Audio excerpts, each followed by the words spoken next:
First, I want to thank you for everything. And I'd like to know your definition of self-realization.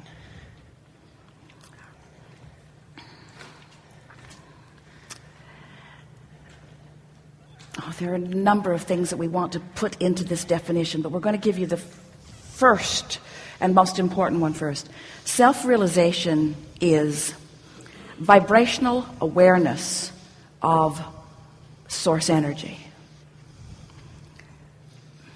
and conscious ability to attune to it.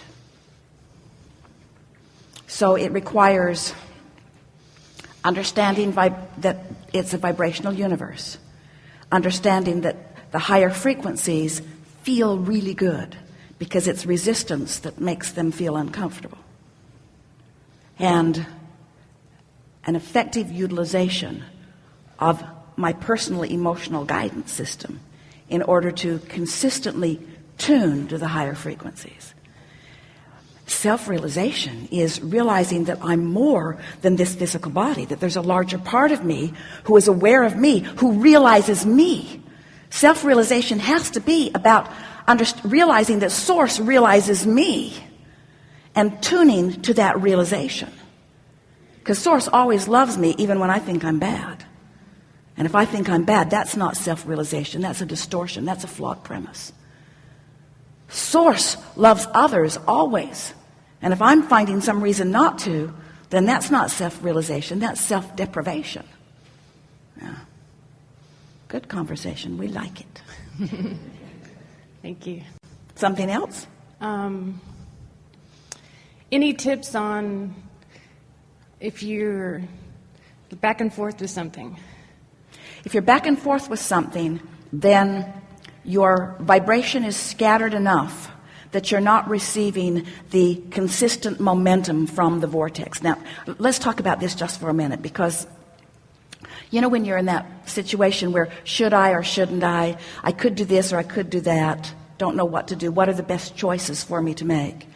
We want you to consider that you've put all of the details into your vortex and they're shining bright, and the Source within you is standing there knowing a magnificent sequence of events that's just going to surprise and delight you. Mm-hmm. So if your dominant intent is to make yourself feel as good as you can feel as much as you can, rampages of appreciation are wonderful, but sometimes you can't get there because your vibration is too far different. Meditation is a really good way to raise your vibration, because when you stop thought, you stop vibration, and when you stop vibration, you stop resistance, and when you stop resistance, your vibration raises. So anything that you can do that makes you feel a little better is really the thing that we would be going after. Every process that we've ever offered is toward that purpose. It's for the purpose of raising vibration. So when you realize that the vortex is full of all kinds of things you want and is really who you really are, and you are working deliberately to raise your vibration, then what happens is, as the frequency of you in your day-to-day experience comes up to the frequency of where your Source is. So you're sort of like this. Your Source is steady and above. The frequencies of your Source fluctuate too, but your ability to discern those fluctuations is non-existent. It would talk about beta gamma, something. In other words, you do not have the ability to discern the fluctuation in that frequency. So let's just say it's constant from your perspective. Yours is fluctuating a bit, but as you stay more in the range of who you are now, because your frequencies are harmonious, now ideas and inspiration is going to flow to you. And that's the way we would make, if we were standing in your physical shoes, every decision. If you're still in this either or thing, you're not there. If I could do this or I could do that, you're not there. But so we'd just keep pondering it, and we would continue to say general things like, well, things are always working out for me, and I'll get clearer about this, and I don't have to make the decision right now, and when I'm ready for the decision, it will come to me. It will come to me in an idea that is so clear that wild horses could not keep me from it. And those are the kind of decisions that we would make. Sometimes, do you ever have a moment like that where you're just so sure about something? So you proceed, and then you have buyer's remorse. Well, it doesn't mean that you weren't right the first time. It means you were a vibrational match to your vortex the first time. During the buyer's remorse, you're not. Now you're beating the drum of something unwanted. In other words, you were there, you got the idea, then you fluctuated, and then the idea is just left hanging there, you see. That was a good conversation. So what'd you get from it? Stay up there. And? Try to maintain it. And? And Don't try too hard. Don't get yourself in a position where you are forced to make a decision until you've had time to align energy first. In other words, line up and then make your decisions. Never make a decision from a place of knowing what you don't want.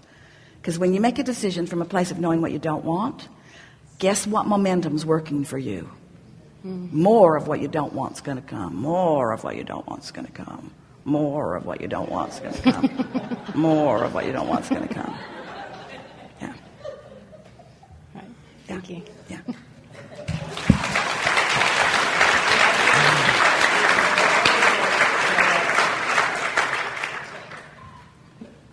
That might have been the most important question I've ever heard. Yeah. This construct. And the answer was good too, didn't you think? The answer was brilliant.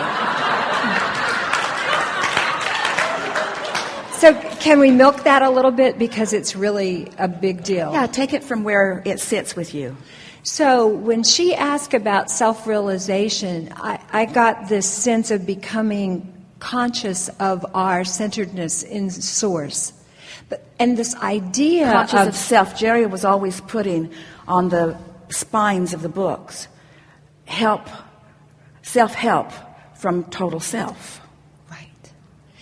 The intentional consciousness part of that we're having this great conversation at breakfast about when you make a big left turn into a new idea, and this feels like a huge momentum left turn into a big new idea, about becoming intentionally conscious in our place in Source and shifting our focus from the physical to the vibration with deep intention and full realization of where we stand. Yeah.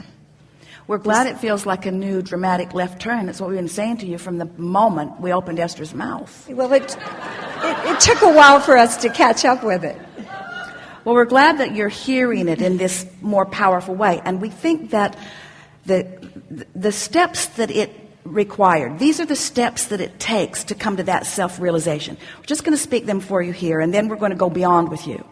So first, you have to accept that this is a vibrational universe and that you are too. Right. Next, you have to accept that law of attraction manages the vibrational frequencies. And that when you put out a frequency based upon what you're giving your attention to, feedback is going to come that lets you know what that frequency is. Next, you must accept that you are a multidimensional being, and for the purpose of this life experience, that there is a larger part of you who is non-physical and eternal, and there is a physical part of you who is also eternal, but the physical you and the non-physical you must be understood, and the relationship with each other must be understood, or at least accepted that those two perspectives exist. Because until you accept that there is a source part of you and a physical part of you, then your guidance system doesn't make any sense. And once you're able to show yourself through consistent emotional awareness that the very fact that you could feel negative emotion at all means that there's a larger part of you that feels differently. And once you get that, then you understand, then you have a chance at self-realization. But now, who is the self that you are realizing? It's the total self. It's the whole of you. Because we stand as the expanded version of what you are, but we want to include all. In other words, we're not totally, hear this, we're not totally self-realized until we are self-actualized through you. Now hear what that means. Hear what that means. That means here you are on the furthest leading edge, stirring it up and deciding it, but then coming into alignment with it so that it can manifest. That's that full actualization that we are talking about. That's why we all revel in the self-actualization of our self-realization, you see. Because those two things interact to literally create They the are universe. inextricably tied, eternally, perfect. you see. It's perfect. Eternally. Action is such a juicy and absolutely essential part of the experience. So never wanting to go away from the action and wanting to hold that place Perfectly in stated. source. And let's say action, manifestation. Let's tie it all together, because there's a lot of self-actualization that does not require your action. It requires your observation, it requires your acknowledgement, it requires your awareness of it, but it's not action, it's realization. It is, I get that. Yeah, you do. It's that feeling. There is the feeling that underlies action is the same feeling that underlies realization. You don't have to do the physical movement. You have to be in the flow to get that feeling, and that's what manifests. So let's go back to instantly. the earlier, perfectly stated. Let's go back to that earlier question. So give me some tips on how to know what decisions to make or what's the right direction. So now, having had this conversation, we want to say, when you realize that the larger part of you knows the perfect unfolding that will satisfy the most of the intentions that you have in place, and you are taking the action of meditation, of basking, of rampaging, of looking for positive aspects, so that you are coming into constant, consistent alignment with who you really are, so that now the vibration between you and who you are is so harmonious and so consistent. So then, under those conditions, then the ideas flow, and the actualization, the realization is your experience.